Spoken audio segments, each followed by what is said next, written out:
as you can see here, the code gets longer, so it gets more complicated as well. So in the OOP, object-oriented programming, they have this concept which is called abstractions.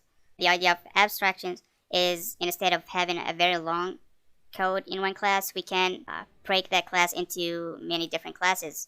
So as you can see here, the code gets longer and it gets more complicated, and we don't really want that to happen because it's going to be hard to maintain.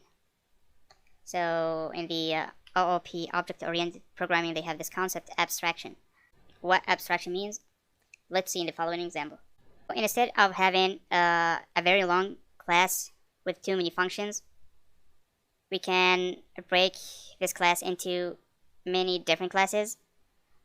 For example, we can have class 2 and it has some functions related to it, and then class 3 as well, and it has its functions, and we can call those two classes by creating an object.